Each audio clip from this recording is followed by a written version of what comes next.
Nkwanirizaako gwe munnange akyagyekuumiddeko ensi Buganda anti munnange ensi Buganda kuno kwe kwaffe Kawanda Musoke ow'ennabalanga Bukoba Kyaggwe akaala amatendo nze nkubuuzaako nateera olunaku olwaleero kansuubire nti munnange oli bulungi munnange nno olunaku olwaleero nsaba atwajjukanyeeko ku bino nabyo ate tubimanye obadde okimanyi munnange nti amannya g'ebika agamu gagenda gafa so nga ate okufa kwago nkuba kwoleka akufa kwazimu ku mpisa zaffe n'obulombolombo ko n'ebyafaayo byaffe nga Abaganda kale laba olwaleero nkuwa amannya gano n'ebigakwatako omanye lwaki watuumibwa erinnya eryo.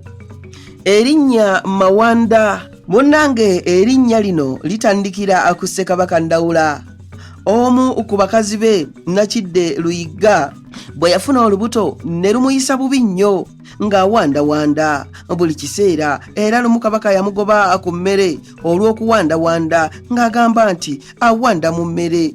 Munnange Kabaka Ndawula yalagira eyali Ssekiboobo Nkalubo ate Luyiga munnange ng'amulanga kuwanda malusu nga balya. Nkalubo yatya okumutta n'afunayo omukazi omulala ow'olubuto n'amutta n'akweka Luyiga.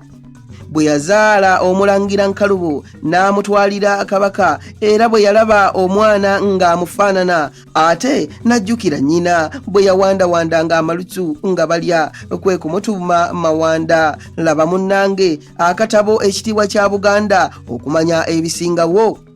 Wano nno munnange erinnya Mawanda ly'oyinza okugamba nti litegeeza omuntu omuwanduzi wa malusu oba omujama.